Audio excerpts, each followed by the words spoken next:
So, you're looking for a family car that's affordable, good looking, spacious and nice to drive. Well, good news, Mr. and Mrs. YouTube viewer. I might have found just the thing. And here it is, Skoda Karoq.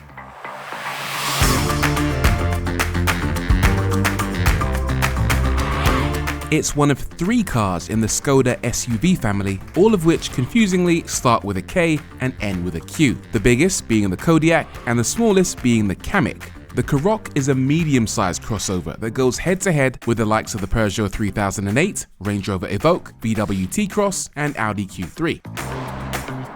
The price, £27,000. Not too bad actually, but as usual, if you shop on Auto Trader, we can usually get you into a car for a lot less. For example, on the site right now, let's see, here's one for £24,000. That's £3.5 grand off. Amazing. We also do leasing, where you can pick one of these up for around £350 a month. And check out the link down below for our valuations tool, where you can find out what your car is worth. We can also make you an instant offer, cash money. Right, let's take a look at the exterior design. The Karoq has been around for a while now, but this is the latest 2023 version. So it comes with a few updates, including slightly more fancy headlights and some new lights at the rear. They haven't done much to the body, but to be fair, they didn't really need to because it's quite a handsome, well-proportioned car, especially in this Sportline trim, which comes with black all around the radiator grille, the Matrix LED lights, black door mirrors, and some nice looking 19-inch wheels. The lower spec cars, the SE Drive and SEL, look decent too, but this is the spec I'd personally go for.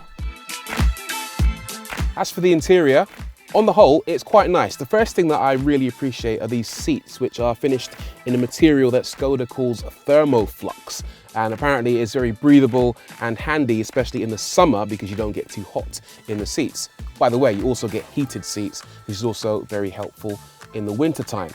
The rest of it is pretty functional rather than being flashy. The dashboard is the dashboard. There's not a lot going on there. The materials aren't the best in the world. There's some quite hard plastics, especially in the doors. However, that's not to say there aren't some very clever bits in the Karoq. For example, down here under the passenger seat, you get an umbrella. How cool is that? That's a nice touch. And you also get, believe it or not, a bin. This is a trash bin that clips to the inside of the door bins. I don't know why anyone's never thought of this before, but it just means that you can chuck your used bits of food and litter in here without it clogging up the rest of your car. That's really nice.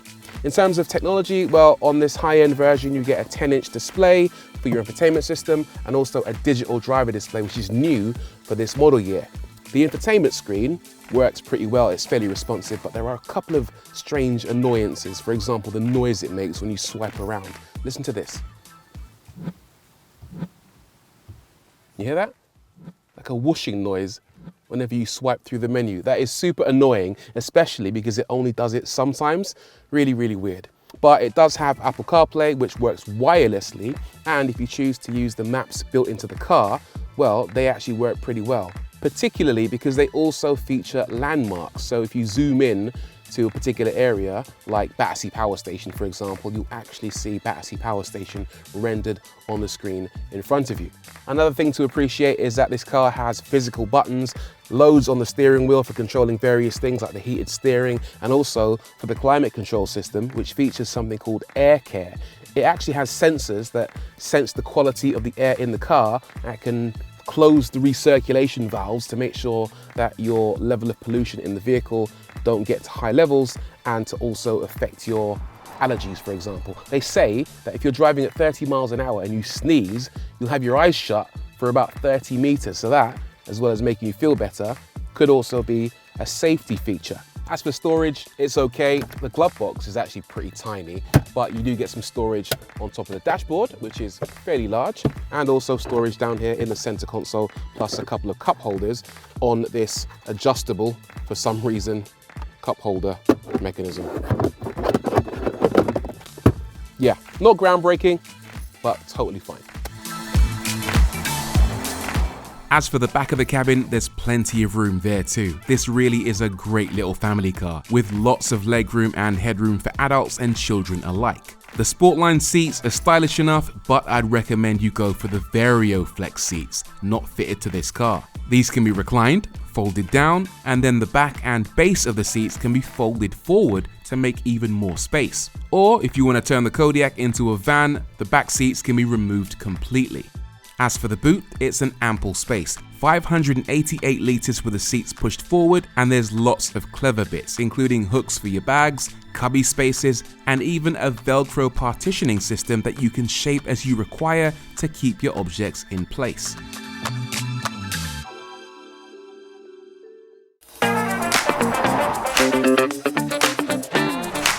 So what is this mighty beast of a car like to drive on the road?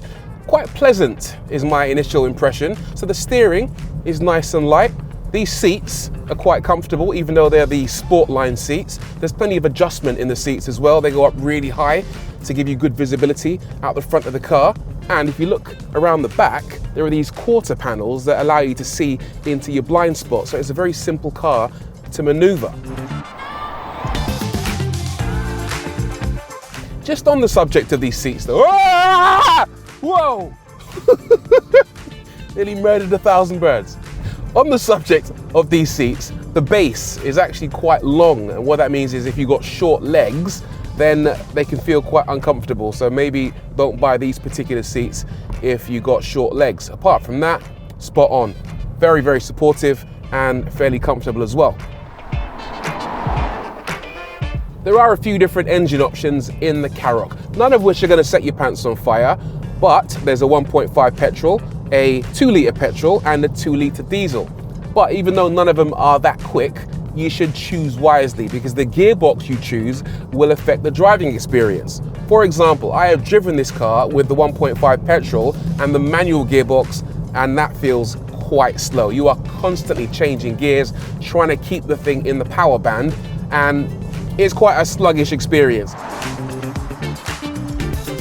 This particular car has the 1.5 litre petrol, but it also has a dual clutch gearbox, and the difference is notable. Here, you don't change gears constantly, and the car takes care of it. It's pretty sluggish. It'll do 0 to 62 in somewhere under 9 seconds, but it just feels a lot more nippy and immediate than the manual box. The gear changes are usually pretty smooth. You do have paddles up here behind the steering wheel, and you can actually choose your own gears. But the experience is kind of, well, uninvolving, so ultimately you're not going to use them. You're going to spend most of your time in automatic mode and allow the car to take care of things by itself. Here's something else you're not going to fiddle with much. It's the performance mode button. Press that and you can cycle between eco, normal, sport and individual. Sport obviously makes it a bit more immediate, a bit more responsive on the throttle, changes the feel of the steering. Normal is a kind of Goldilocks in the middle setting, and then Eco makes the car a bit more lazy and relaxed and optimized for saving you fuel. But the difference between those three modes is, well, pretty much non-existent. So you're ultimately just going to leave it alone and drive. I quite like the suspension in the Karoq. It's really good at soaking up big bumps, and even those annoying tiny little bumps, it does a good job of soaking those up too. But even with that in mind, it doesn't really wallow in the corners. There's a little bit of body roll, I'll show you right now. Chuck it into this left and you can see that it does tilt over towards the right, but it settles into that lean quite nicely, and the actual body control is not unpleasant. They've done a really good job with the suspension. It's not a performance car, but if you hustle it, it's not going to trip over itself. The refinement levels in this car are pretty average. I'd say there's a little bit of road noise coming up from the tyres, occasionally some wind noise, but on the whole, it's not an unpleasant car if you want to take it on long trips. In terms of running costs, this 150 horsepower 1.5 litre petrol will return 46 miles per gallon officially, and if you drive it gently, it won't be too far off that mark in reality, regardless of whether you opt for the DSG or the manual. There's a 1 litre version delivering 110 horsepower but with no real increase in economy, as well as a diesel model if you're that way inclined, which delivers around 10 miles per gallon more, although with 35 pure horsepower. The 1.5 is definitely the sweet spot. So what's my final verdict on the new Skoda Karoq? I actually think it's a great little family car. It's easy to drive, it's very pleasant to look at, it's comfortable, it's actually really good value for money. And if you're looking for a car that ticks all the usual boxes that you want from a family vehicle, then I would say this is definitely one to put on your shopping list. Great little car.